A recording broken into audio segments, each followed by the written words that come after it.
Chapter 4. Alice's Adventures in Wonderland. Chapter 4.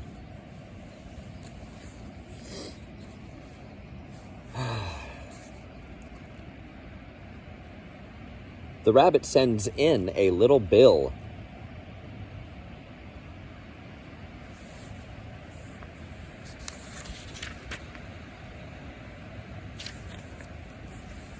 It was the White Rabbit, trotting slowly back again and looking anxiously about as it went, as if it had lost something.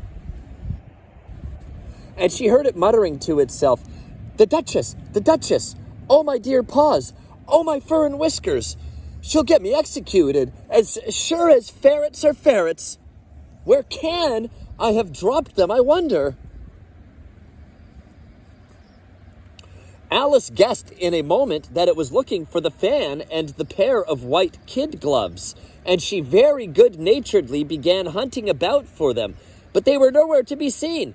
Everything seemed to have changed since her swim in the pool, and the great hall, with the glass table and the little door, had vanished completely.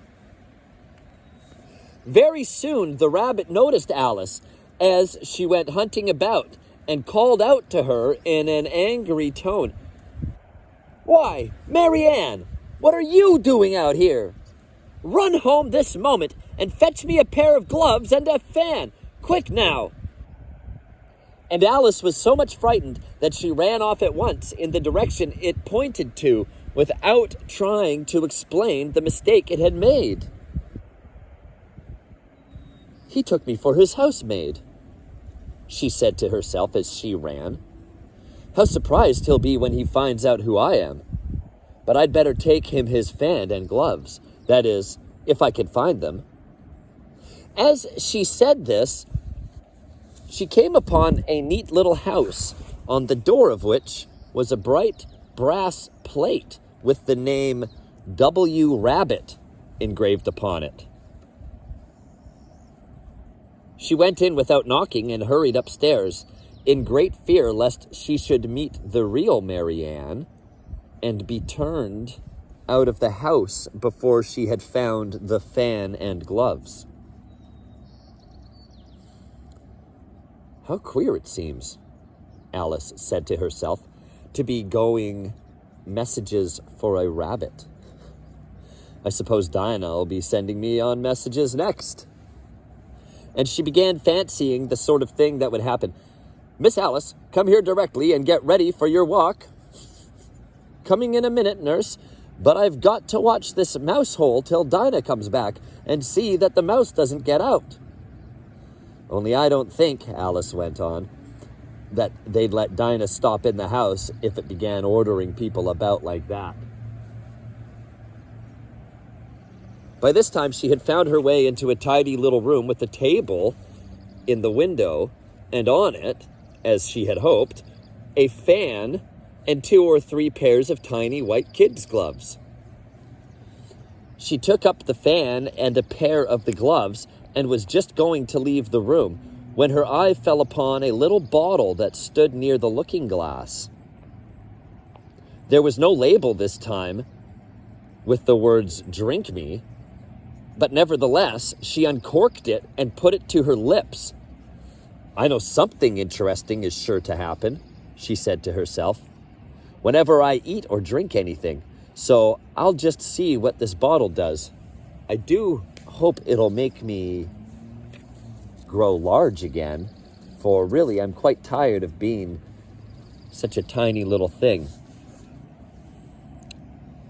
It did so indeed, and much sooner than she had expected. Before she had drunk half the bottle, she found her head pressing against the ceiling and had to stoop to save her neck from being broken. She hastily put down the bottle, saying to herself, "That's quite enough. I hope I shan't grow any more. As it is, I can't get out at the door. I do wish I hadn't drunk quite so much." Alas, it was too late to wish that. She went on growing and growing, and very soon had to kneel down on the floor. In another minute, there was not even room for this, and she tried the effect of lying down with one elbow against the door and the other arm curled round her head. Still, she went on growing, and, as a last resource, she put one arm out of the window and one foot up the chimney, and said to herself, "Now I can do no more. Whatever happens, what will become of me?" Luckily for Alice, the little magic bottle had now had its full effect, and she grew no larger. Still, it was very uncomfortable, and as there seemed to be no sort of chance of her ever getting out of the room again, no wonder she felt unhappy. It was much pleasanter at home, thought poor Alice, when one wasn't always growing larger and smaller and being ordered about by mice and rabbits. I almost wish I hadn't gone down that rabbit hole. And yet, it's rather curious, this sort of life. I do wonder what can have happened to me when I used to read fairy tales. I fancied that kind of thing never happened, and now here I am in the middle of one. There ought to be a book written about me. There ought. And when I grow up, I'll write one. But I'm growing up now, she added in a sorrowful tone. At least there's no room to grow up anymore here. But then, thought Alice, I shall never get any older than I am now. Shall I never get any older than I am now? That'll be a comfort, one way, never to be an old woman, but then always to have lessons to learn. Oh, I shouldn't like that. Oh, you foolish Alice, she answered herself. How can you learn lessons in here? Why, there's hardly room for you, and no room at all for any lesson books. And so she went on, taking first one side and then the other, and making quite a conversation of it altogether. But after a few minutes, she heard a voice outside and stopped to listen. "Marianne! Marianne!" said the voice. "Fetch me my gloves this moment." Then came a little pattering of feet on the stairs. Alice knew it was the rabbit coming to look for her, and she trembled till she shook the house, quite forgetting that she was now about 1,000 times as large as the rabbit, and had no reason to be afraid of it. Presently the rabbit came up to the door and tried to open it, but as the door opened inwards and Alice's elbow was pressed hard against it, that attempt proved a failure. Alice heard it say to itself, "Then I'll go round and get it at the window." "That you won't," thought Alice, and after waiting till she fancied she heard the rabbit just under the window, she suddenly spread out her hand and made a snatch in the air. She did not get hold of anything, but she heard a little shriek and a fall and a crash of broken glass, from which she concluded that it was just possible it had fallen into a cucumber frame or something of the sort. Next came an angry voice, the rabbit's.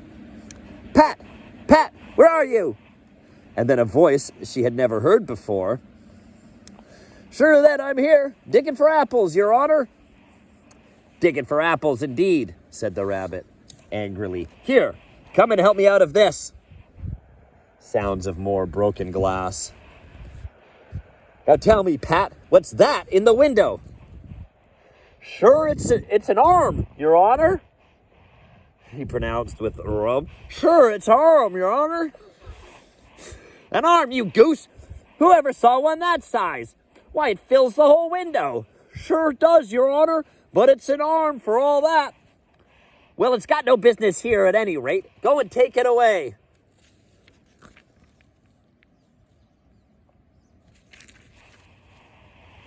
There was a long silence after this, and Alice could only hear whispers now and then, such as, "Sure, I don't like it, Your Honor, at all. Do as I tell you, you coward." And at last she spread out her hand again and made another snatch in the air. This time there were 2 little shrieks and more sounds of broken glass. What a number of cucumber frames there must be, thought Alice. I wonder what they'll do next. As for pulling me out of the window, I only wish they could. I'm sure I don't want to stay in here any longer. She waited for some time without hearing anything more. At last came a rumbling of little cartwheels and the sound of a good many voices all talking together. She made out the words, "Where's the other ladder?" "Why, I hadn't to bring but one. Bill's got the other. Bill, fetch it here, lad. Here, put 'em up at this corner. No, tie 'em together. First, no, they don't reach half They don't half high enough yet. Oh, they'll do well enough. Don't be particular. Here, Bill, catch hold of this rope. Will the roof bear? Mind that loose slate. Oh, it's coming down. Heads below. Crash. Now who did that? It was Bill, I fancy. Who's to go down the chimney? Nay, I shan't. You do it. That I won't then. Bill's to go down. Here, Bill, take hey, Bill, the master says you're to go down the chimney. Oh, so Bill's to come down the chimney, has he? Oh, so Bill's got to come down the chimney, has he? Said Alice to herself. Why, they seem to put everything upon Bill. I wouldn't be in Bill's place for a good deal. This fireplace is narrow, to be sure. But I think I can kick a little. She drew her foot as far down the chimney as she could and waited till she heard a little animal. She couldn't guess of what sort it was, scratching and scrambling about in the chimney close above her. Then, saying to herself, "This is Bill," she gave one sharp kick and waited to see what would happen next. The first thing she heard was a general chorus of, "There goes Bill!" Then the rabbit's voice alone, "Catch him, you, by the hedge!" Then silence, and then another confusion of voices. "Hold up his head. Brandy now, don't choke him. How was it, old fellow? What happened to you? Tell us all about it." Last came a little feeble, squeaking voice. That's Bill, thought Alice. "Well, I hardly know. No more, thank you. I'm better now. But I'm a deal too flustered to tell you. All I know is something comes at me like a jack-in-the-box, and up I goes like a skyrocket." "So you did, old fellow," said the others. "We must burn the house down," said the rabbit's voice, and Alice called out as loud as she could, "If you do, I'll set Dinah at you." There was a dead silence instantly, and Alice thought to herself, I wonder what they will do next. If they had any sense, they'd take the roof off. After a minute or two, they began moving about again, and Alice heard the rabbit say, "A barrel full will do to begin with." A barrel full of what? Thought Alice. But she had not long to doubt, for the next moment, a shower of little pebbles came rattling in at the window, and some of them hit her in the face. "I'll put a stop to this," she said to herself, and shouted out, "You'd better not do that again," which produced another dead silence. Alice noticed with some surprise that the pebbles were all turning into little cakes as they lay on the floor, and a bright idea came into her head. If I eat one of those cakes, she thought, it's sure to make some change in my size, and as it can't possibly make me larger, it must make me smaller, I suppose. So she swallowed one of the cakes, and was delighted to find that she began shrinking directly. As soon as she was small enough to get through the door, she ran out of the house and found quite a crowd of little animals and birds waiting outside. The poor little lizard Bill was in the middle, being held up by 2 guinea pigs, who were giving it something out of a bottle. They all made a rush at Alice the moment she appeared, but she ran off as hard as she could and soon found herself safe in a thick wood.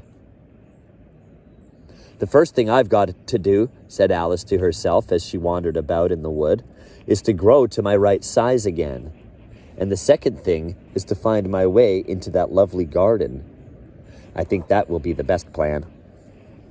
It sounded an excellent plan, no doubt, and very neatly and simply arranged. The only difficulty was that she had not the smallest idea how to set about it, and while she was peering about anxiously among the trees, a little sharp bark just over her head made her look up in a great hurry.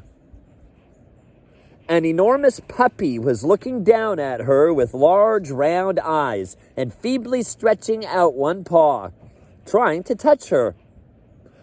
"Poor little thing," said Alice in a coaxing tone, and she tried hard to whistle to it. But she was terribly frightened all the time at the thought that it might be hungry, in which case it would be very likely to eat her up in spite of all her coaxing.